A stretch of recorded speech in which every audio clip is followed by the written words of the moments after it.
On this President's Day, the story of a woman who astonishingly is a descendant of one of the founding fathers and also of an enslaved woman.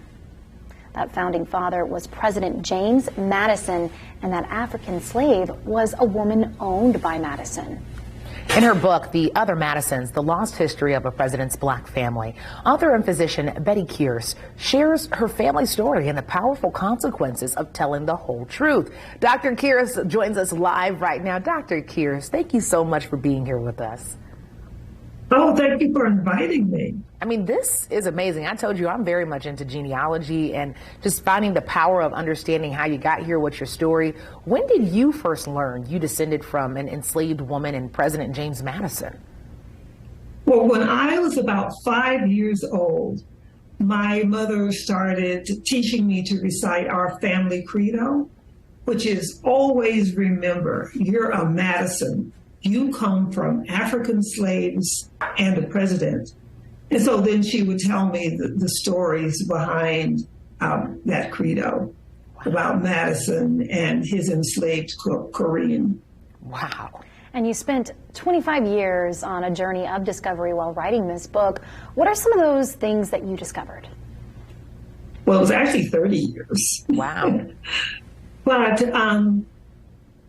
I think the most important thing I discovered that I was most proud of being a descendant of enslaved people, not so much the president, because, you know, he was a powerful white man who took advantage of a vulnerable Black woman who also happened to be his half-sister.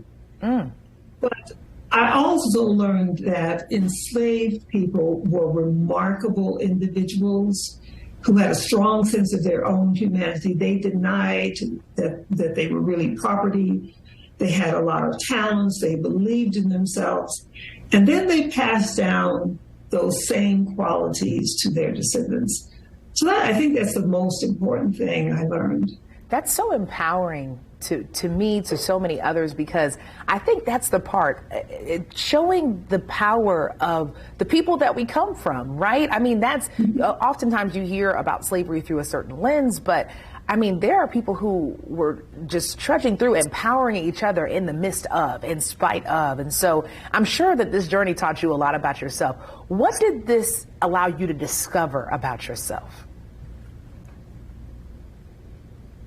That my enslaved ancestors, especially the women, I'm just as strong as they were. I don't have the same horrible obstacles to, you know, fulfilling my dreams, making my own decisions.